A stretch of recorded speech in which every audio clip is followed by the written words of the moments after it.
প্রথম দিনের উচ্চ মাধ্যমিক পরীক্ষা নির্বিঘ্নেই শেষ হলো শুক্রবার। পরীক্ষার্থীরা জানালো বাংলা পরীক্ষা তাদের ভালোই হয়েছে, প্রশ্নপত্র ভালোই এসেছে, সবই কমন এসেছে, কোনো অসুবিধা হয়নি।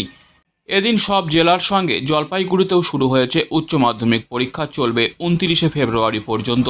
অন্যদিকে নিরাপত্তা জোরদার ও নকল রুখতে হাত মাইকের সাহায্যে পরীক্ষার্থীদের সতর্ক করে জেলা পুলিশ।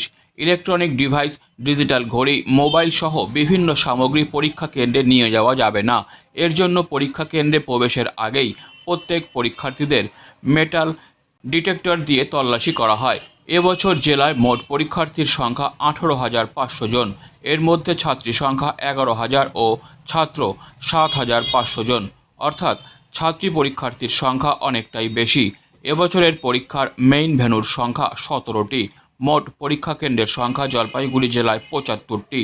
এবছর উচ্চ মাধ্যমিক পরীক্ষায় জলপাইগুড়ি জেলার 11টি কেন্দ্রকে স্পর্শকাতর হিসাবে রাখা হয়েছে বলে জানা গেছে। শুনে নেব পরীক্ষার্থীরা কি বলছেন প্রথম পরীক্ষা দেওয়ার পর। প্রথম ভাষার প্রথম পরীক্ষা ছিল, কিভাবে পরীক্ষা দিলে তুমি? ভালো হয়েছে, কোয়েশ্চেনও সোজা আছে। কতটা কমন পড়েছে তুমি আশা করছো? যেরকম ভাবছিলাম সেরকমই আসছে, মানে কোয়েশ্চেন আসছে। কত অ্যান্সার করেছো?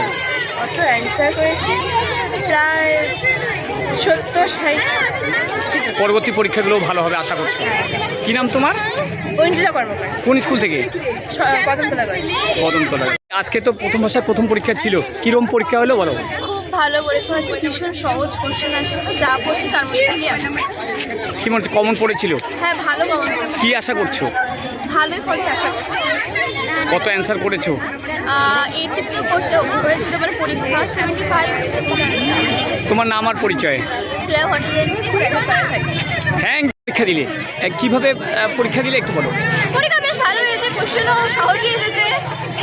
কতটা আশাবাদী? আশাবাদী ভালোই আছি যে কয়েকটা যাতে ভুল না হয়, বেশি নাম্বার দিতে না পারে, তাহলে ভালোই পাবো। কত অ্যান্সার করেছো? পুরোটাই পড়েছি। কি নাম তোমার? মনীষা সাহা। কোন বিদ্যালয়ে? আমি কদমতলা করেছি।